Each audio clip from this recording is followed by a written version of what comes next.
حضرت عثمان غنی رضی اللہ تعالیٰ عنہ کو نبی صلی اللہ علیہ وسلم نے جنت میں اپنا رفیق قرار دیا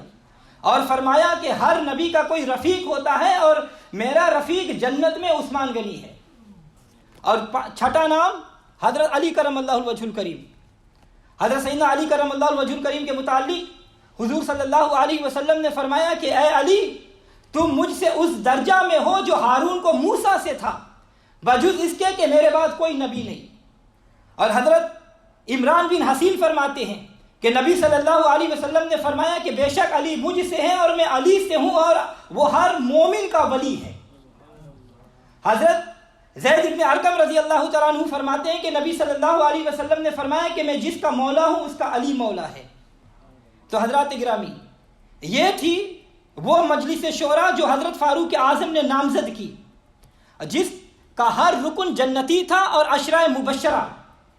اور جن کو حضور نے دنیا میں جنت کی بشارت عطا فرما دی تھی۔ یہ 6 افراد انہی میں سے تھے، جن میں سے کوئی تھا مومنوں کا مولا اور ہر مومن کا ولی، جن میں سے کوئی تھا جنت میں نبی صلی اللہ علیہ وسلم کا رفیق خاص، جن میں سے کوئی تھا سلسبیل سے نوش فرمانے والا، جن میں سے کوئی تھا جنت میں نبی صلی اللہ علیہ وسلم کا پڑوسی، جن میں سے کوئی تھا مسلمانوں کا سب سے پہلا تیر انداز، جن میں سے کوئی تھا جن پر جنت واجب ہو چکی تھی، جن میں سے کوئی تھا جو حواری رسول تھا۔ یہ تمام کے تمام السابقون الاولون میں شامل، یہ تمام کے تمام اہل بدر اور مجاہدین میں شامل سوائے حضرت طلحہ کے۔ اسی لیے ان کو فرمایا کہ تم میرے بعد خلیفہ کا انتخاب کرنا اور میرے لخت جگر کو خلیفہ نامزد نہیں کرنا۔ تو حضرات گرامی، ان 6 حضرات میں سے پھر 3 اصحاب نے یہ انتخاب 3 حضرات کو سونپ دیا، اور پھر سیدنا عثمان غنی رضی اللہ تعالیٰ عنہ خلیفہ ثالث منتخب ہو گئے۔ لہٰذا صدیق اکبر رضی اللہ تعالیٰ عنہ کا انتخاب بھی درست، سیدنا فاروق اعظم رضی اللہ تعالیٰ عنہ کا انتخاب بھی درست، خلفائے ثلاثہ کا انتخاب خدا کی مرضی، خلفائے ثلاثہ کا انتخاب مصطفیٰ کی مرضی، اور خلفائے ثلاثہ کا انتخاب صحابہ اکرام کی مرضی۔ حضرت فاروق اعظم اس شورا کی نامزد کے بعد آپ شہید ہو گئے، انا للہ و انا الیہ راجعون۔ آپ کی نماز جنازہ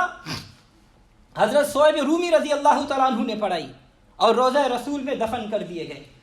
اس طرح ام المومنین سیدہ عائشہ صدیقہ رضی اللہ تعالیٰ عنہ کے خواب کی تعبیر پوری ہو گئی، جو انہوں نے دیکھا تھا کہ میرے حجرے میں 3 چاند اترے ہیں۔ پہلا چاند خود مصطفیٰ صلی اللہ علیہ وسلم، دوسرا چاند سیدنا صدیق اکبر، اور تیسرا چاند سیدنا فاروق اعظم رضی اللہ تعالیٰ عنہ۔ اس گنبد خضرا میں رحمت کے خزینے ہیں، اس گنبد خضرا میں رحمت کے خزینے ہیں۔ جب نظر پڑی میری تو 2 یار نظر آئے۔ تو حضرات گرامی، آواز قدرت آئی کہ اے عمر، تم نے مجھ سے دعا کی تھی اللہم ارزقنی شہادۃ فی سبیلک، یا اللہ مجھے اپنے راستے میں شہادت عطا فرما، میں نے عطا فرما دی۔ دوسری چیز تم نے مانگی تھی واجعل موتی فی بلد رسولک، مجھے اپنے رسول کے شہر میں موت عطا فرما، میں نے عطا فرما دی۔ عائشہ کا خواب بھی پورا ہو گیا، تیری دعا بھی پوری ہو گئی، بلکہ صرف موت ہی نہیں، اب تو شہر حبیب میں تا قیامت ہمیشہ ہمیشہ رہے گا، اب تو گنبد خضرا میں تا قیامت ہمیشہ ہمیشہ رہے گا، اب تو ریاض الجنت میں تا قیامت ہمیشہ ہمیشہ رہے گا۔ اور جب بروز محشر میرے پاس آئے گا تو آگے آگے میرا محبوب ہوگا، اس کے پیچھے محبوب کا محبوب ہوگا، اور اس کے پیچھے میرے محبوب کے محبوب کا محبوب ہوگا۔ اور میرے آقا علیہ الصلوۃ والسلام مبارک نے ارشاد فرمایا کہ بروز قیامت ہم اسی طرح اٹھائے جائیں گے۔ تو حضرات گرامی، پھر جب اللہ تعالیٰ نے فرمایا کہ جب شہداء میری بارگاہ میں حاضر ہوں گے تو میں سوال کروں گا کہ اے شہداء امت مصطفیہ، کون تمہاری شہادت کے گواہ ہے؟ تو کسی کی گواہی بدر کا میدان دے گا، کسی کی گواہی میرا قرآن دے گا، کسی کی گواہی احد کے پتھر دیں گے، کسی کی گواہی نبی کے محراب و منبر دیں گے، کسی کی گواہی کربلا کا میدان دے گا، کسی کی گواہی تبوک کا میدان دے گا۔ اور جب اے عمر تیری باری آئے گی تو مسجد نبوی مصلی تیری گواہی دے گا۔ اللہ اکبر۔ حضرات گرامی، وہ کیسا منظر ہوگا؟ ایک طرف شہزادی رسول حسین پاک کا خون آلود پیراہن لے کر آئیں گی، اور دوسری طرف رسول اللہ صلی اللہ علیہ وسلم عثمان غنی کا خون آلودہ کرتا لے کر آئیں گے، اور ان کے درمیان میں مسجد نبوی کا وہ خون آلودہ مصلی لایا جائے گا. شہداء کے خون کی سرخی حشر کا نقشہ بدل دے گی اور اس خون سے گنہگاروں کی بخشش کر دی جائے گی اور شہداء کو رضا الہی کا مژدہ سنا دیا جائے گا کہ آج رضی اللہ عنہم ورضوا عنہ، یہ وہ شہید ہے کہ ان سے اللہ راضی، اور یہ شہید ہے اور یہ اللہ سے راضی ہے. اور جو اللہ تبارک و تعالیٰ نے فرمایا اور شہید کرنے والے کو ہمیشہ ہمیشہ جہنم کا ایندھن بنا دیا جائے گا. اللہ تبارک و تعالیٰ کی بارگاہ میں دعا کریں کہ اللہ تبارک و تعالیٰ ہم سب کو صحابہ اکرام بالخصوص سیدنا عمر فاروق